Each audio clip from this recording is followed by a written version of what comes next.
Oh my god. Okay, turn it off. That's all we can afford. What's going on, you guys? Steve here. Let's react to some more DJ content. Oh no. Oh nah. Does she even realize she did that? Wow, dude. And she's like, look at me, I'm the main character. She has no idea, no apology. Wow, dude, I hate seeing videos like this, man. The thing about these videos is that whenever people do stuff like this, where they're way too close to the DJ and they bump the play button, they start a track, they stop a track, they do something on the decks. They never apologize, they never own it. Half the time they don't even realize they did it. What's crazy about this clip specifically is she's just like basking in the attention. And it's like, dude, you kind of ruined the vibe. Like, they're not cheering for you. They're mocking you. But this is kind of the problem. Everybody thinks they're the main character these days. I say this a lot, but give the DJ some space, please. I get everybody wants to go for that boiler room vibe, and just the aesthetic of that looks really cool, just being crowded and everybody's raging. But give them some space, because you can totally screw stuff up like this. This isn't something to be proud of or something to think is so cool and funny. Shout out to the DJ and the crowd. They were super cool about it and, you know, owned the moment, but this isn't ideal. The USB prank when DJs pull the wrong stick.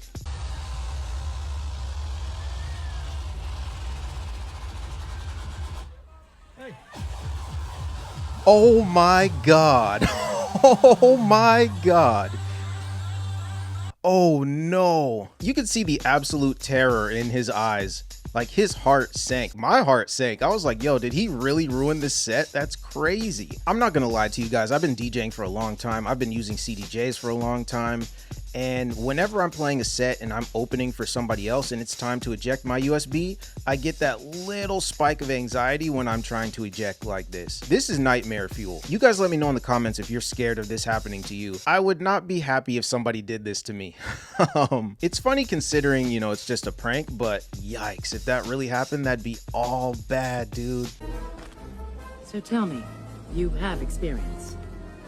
I have quite a bit of experience. Not, you know, like exactly doing it, but I've studied it, and I talked to people who have done it. I've seen the videos, and I feel very confident that with my knowledge, I could do it, no problem. Then you can handle this. It's no problem. It's like no problem whatsoever. Piece of cake, piece of crumb cake.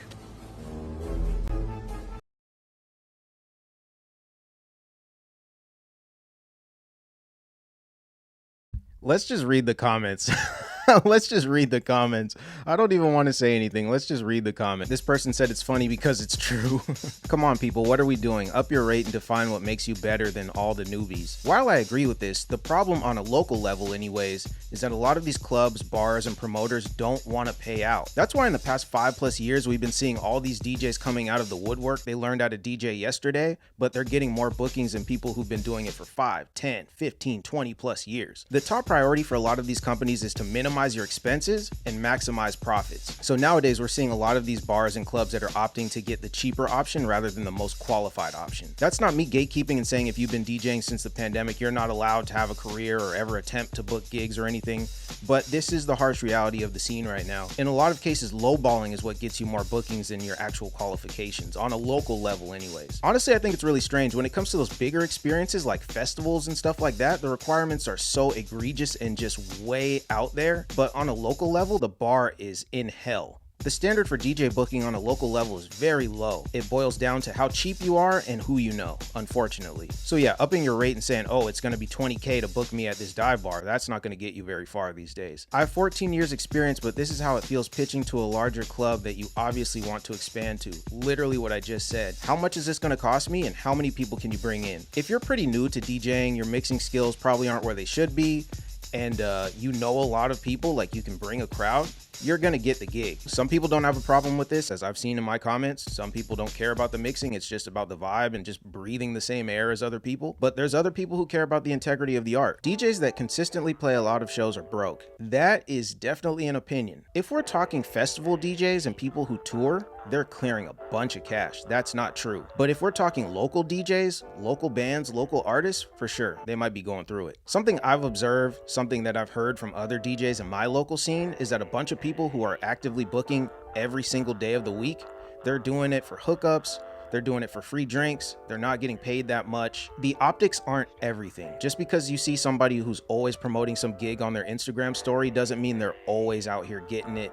They're touching a bunch of cash and they're doing well. When it comes to local gigs, there's a bunch of bars and clubs out there that aren't really compensating DJs that well. So in that regard, I agree. The most overplayed songs in Sydney nightclubs. Okay.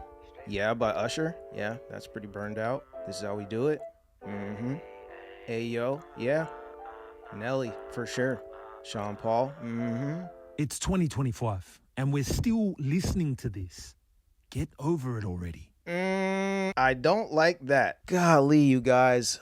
Oh, man. What's crazy is he said these are some of the most burned out songs in Sydney, but I'm from the US, and you can hear any of these songs or all of them on any given night. I think that speaks to the testament of those tracks. They're just very popular. People like dancing to them. DJs like playing them, so why not? If they're well received, why not play them? But it also speaks to the fact that new music isn't really hitting like that. I feel like this conversation comes up every single time we do these reaction clips, but I mean, it's a big issue. It's a pretty big issue within the DJ scene right now. The fact that new music just isn't really working. I'm talking mainstream pop and hip hop music only. I always have to preface that because there's always that one person in the comments who's like, oh, I listen to German dubstep and I listen to this and I listen to that. It doesn't apply to those niche underground scenes. I do agree those songs are burned out, but at the same time, what do you want to hear? People always complain about throwbacks, but what song do you want to hear? Name one. You guys in the comments, let me know. Name one song that came out in the past 5 years that is a mainstream pop song other than Not Like Us, that's super popular, that gets everybody going. I just think it's really lame how people are always complaining, oh, they're always playing all these songs from 2010. Well, what do you want to hear then? Nobody ever names a song they want to hear. There's so many songs nowadays that pop off for an artist's fan base,